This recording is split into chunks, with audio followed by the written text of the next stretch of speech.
Today's video essay is in part brought to you by Squarespace. Previously. Well, sir, it's an honor to finally meet you. I heard so much about you. Not a problem, my dear. So, the very important question here is, what do you do?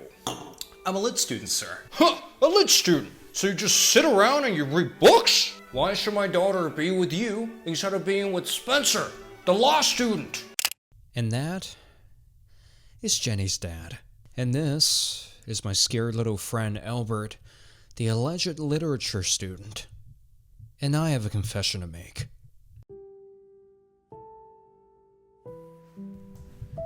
My name is Spencer. I'm 24 years old. And I believe in taking care of myself because the stress from law school could get pretty out of hand sometimes. If I have some free time in the evening, I typically reserve myself a glass of wine while I play the piano. My favorite piece is Chopin. I can play the whole piece now.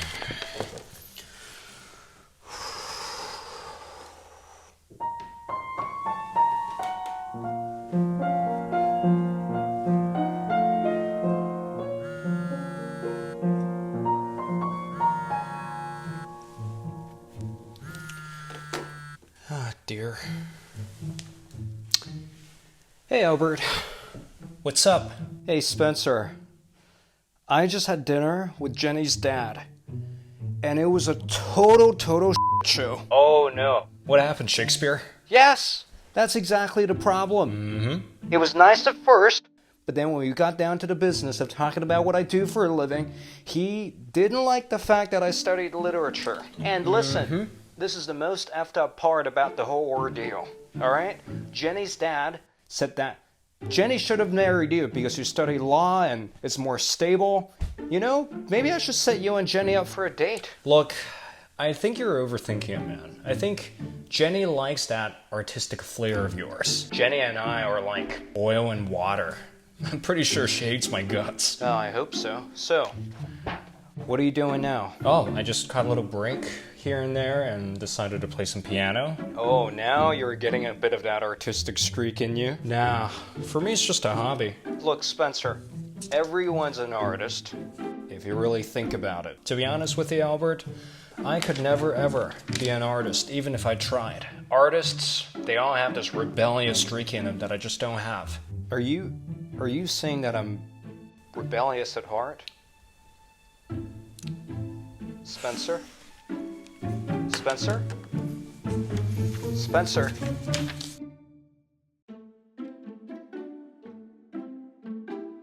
Now, what is the role of an artist in our society? And how do we categorize these special people? And why is it the case that more often than not, people usually think of artists as people who are just innately rebellious? Happy 2023, and I hope that you have spent an excellent Christmas and New Year's Eve with your loved ones, with your family, with everyone in the picture. And welcome back to yet another episode where we get to do some deep dives on literature, where we get to use literature to answer some of our petty little questions. And today we're going to thoroughly explore the idea of the rebellious artist from a close reading of one of my favorite novels of all time, A Portrait of the Artist as a Young Man by James Joyce.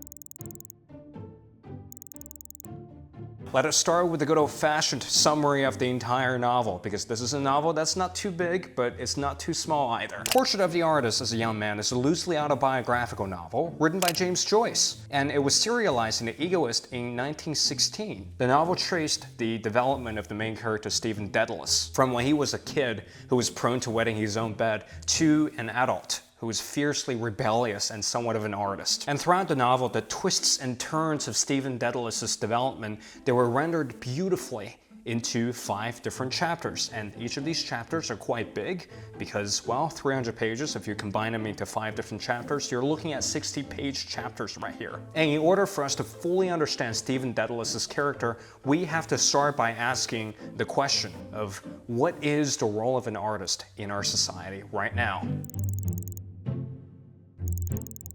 Now, I want you to bring to mind a dinner party. It might be a university dinner party, might be a family dinner party, might be a dinner party with your friends. It doesn't matter. If the party is large enough, containing a lot of people who you don't know, chances are you're gonna be wearing one of those stupid little red tags saying my name is yada yada yada, and you will be forced to repeat your profession 20,000 times throughout the entire party. Because if you think about it, it's one of the easiest questions to ask. What do you do for a living? When you don't know the first thing about a person, that's typically the first question that you want an answer to. For most people, they probably have a well thought out answer. They probably have a cop-out answer like, oh, I'm a lawyer, I'm an engineer, I'm a doctor, yada, yada, yada. But if you happen to work in the artistic field, if you're a musician, if you're an artist, a painter, a novelist, you might end up receiving a few ill-intentioned chuckles while they look at you with traces of sympathy and mockery. Artists, I mean proper ones, they're kind of like the wild cards of society because people really don't know what the hell they're up to. And that really makes one wonder, is there a place for an artistic individual in today's society? Is there such a tolerance for rebellious spirits in this space that is increasingly hostile to art? If you've done a quick reading of the novel, it's very easy to frame the novel into a personal odyssey of Stephen Dedalus flourishing into a great artist. But if you read the novel a little bit closely, you're going to reach the same conclusion everyone has reached in university. For a piece of literature to make sense, we can't treat these works as pieces of art in isolation. This novel by James Joyce is not detached from history at all. So in order to understand this novel, we have to talk about its historical context, which is, namely, the Irish revivalist movement. And in order to give you guys a deeper dive into the entire fascinating history of the Irish revival, allow me to pass this segment to the history department. That's better. Now, the Irish revivalist movement started at the end of the 19th century and it flourished in the earlier parts of the 20th century. And in its very essence, it is in fact a nationalistic movement. In order for us to really explain the movement, allow me to pull up one of my favorite tools of all time, a map. The history of Ireland is a history of colonial oppression, where people from this part of the world brought over their teas and scones and funky accents to this part of the world and said, now all of you must eat scones and drink tea and speak in this funky accent too. Now, this part of the world, named Ireland, put up with it for a little while, but then during the revival, people over here said, enough is enough, and started searching for the authentic Irish identity through reviving culture, and most importantly through reviving the old Gaelic tongue. 45 sheep missing making the lambs and everything, the sheep just count out a nice bit of money, like. And one of the main driving forces of this movement was in fact this gentleman by the name of W.B. Yeats, where he sprinkled old Irish myths into his poems, into his plays, in hopes of establishing or reviving the old Irish identity back to the nation. Now, the actual revival history is written with bloodshed, written with complexity, and written with so much stuff that I cannot possibly cover here in this little segment here. So I'm gonna leave you with this. If Twitter existed during the Irish revival, the interface would not be blue, it would in fact be green. And that concludes our little odyssey of the Irish revival movement. And now I'm gonna go have some lunch and demand the faculty to pay the history department.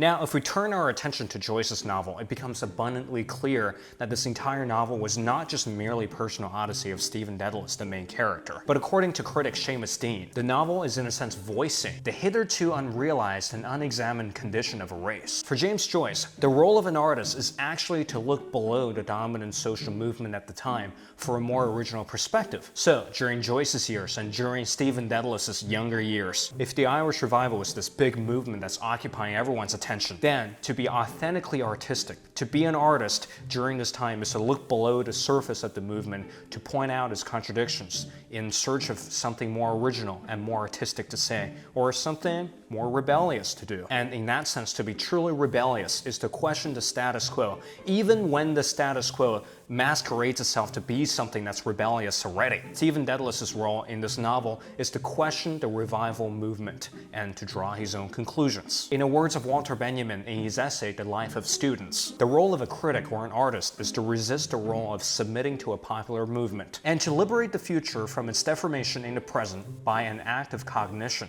The artist then plays the recognizing function in a world dominated by fractured opinions and dominated by the status quo. And if these people are sufficiently good at doing their art, the act of putting that critique or those insights into an art form is, in a sense, the act of artistic rebellion.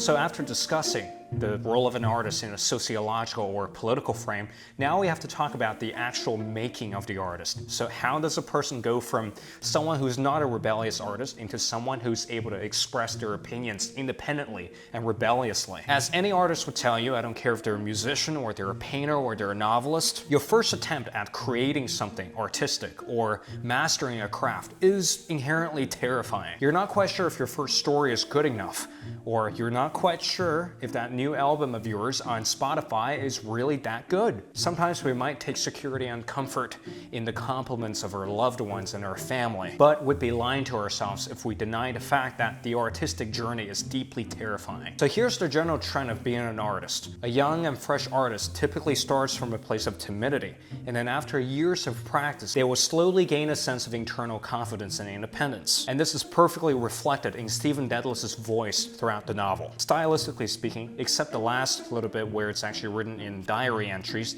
the entire novel was written in free, indirect speech. And the style allows us to gain access to both Stephen Dedalus' story and, of course, his internal and psychological development. The earlier voice of Stephen Dedalus, present in the earlier chapters, displayed a great amount of timidity when he was being educated by the Jesuits. For example, in chapter 2, Stephen was forced to confront his father's financial failure. And being somewhat of a writer and an artist at heart, he sat down to write in order to process his anguish. And he started his entry with the inscription AMDG, which is in fact the initials of a Latin motto, denoting for the greater glory of God. Young Stephen, at the very start of the novel, was very much still attached to his religious education. That's why he couldn't help but to employ some sort of religious writing into his diary entries. But as the chapters unfolded, you could really tell that the prose started to mature and that he was walking farther and farther away from his religious background. He started developing his very own independent writing voice, allowing those subversive writers whose jibes and violence of speech set up a ferment in his brain. And these subversive and violent writers who really inspired Stephen Dedalus were in fact the Romantics. And throughout the novel, there were many times where young Stephen Dedalus quoted the Romantics to really resolve his own internal violence and internal anguish and internal feelings. And this really is what every artist has to go through. They tend to draw inspiration from their heroes. Art is in fact part imitation and part creation, where every novelist has a favorite novel, every painter has a favorite masterpiece, and every musician has a favorite symphony. But in order to take the definitive leap into embodying one's own independent voice takes something a little bit extra. Like we said before, no artist is detached independently from their historical backgrounds. For a rebellious artist to truly become independent or to take flight, they're not merely fighting against their own insecurities and inner timidity. They're also battling with their surroundings, their situations, their upbringings, their families, or the entire society as a whole. Towards the end of the novel, in chapter 5, Stephen Dedalus, now a fiercely ambitious and fiercely independent young man, found himself in a conversation with a nationalist student, Davin. And Davin, like many other hot-blooded young people during the revival, mocked Stephen Dedalus for being too cold and too indifferent toward the entire movement. And he provoked Stephen by saying that Stephen was an Irishman whose pride is too powerful. But the dangers of submission, in the words of Walter Benjamin, an independent spirit cannot be found in places where the conflicts over the spiritual rebirth of the nation are raging, because the student body constantly drifts in the wake of public opinion, hence short-circuiting any attempts or any possibilities of independent expression. And in more modern terms, we can characterize this entire pressure or this entire danger of submission as peer pressure. The price of independence, be it artistic or personal, is the price of being ostracized or being excluded from the group. But Stephen Dedalus, being the fiercely artistic spirit that he was, declared that this race and this country and this life produced me. I shall express myself as I am. Later on, Stephen went a step further to characterize the Irish revival and his nationality as nets that are holding him back from fully expressing himself. And in one of the most beautiful lines in Irish literature and in a novel, Stephen Dedalus said, "When a man is born, there are nets flung at it to hold it back from flight. You talk to me of nationality, language, religion. I shall try to fly by those nets. At this moment of the novel, the spirit, the artistic independence, or this fiercely individualistic spirit is fully formed. And Stephen, in this case, have fully developed his courage to allow himself to take his art to greater heights. In the end, the rebellious artists, just like Stephen, are always carrying the risk of being marginalized and ostracized. Yet this marginalization might be the only tool that allows the artist to form a fresh perspective, to establish that rebellious independence, and to form a voice that is authentically their own. In that sense, the rebellious artist is always carrying around the price of isolation. And to conclude our exploration today, here's another beautiful declaration by Stephen Dedalus. I will try to express myself in some mode of life or art as freely as I can and as wholly as I can, using for my defense the only arms I allow myself to use: silence, exile, and cunning.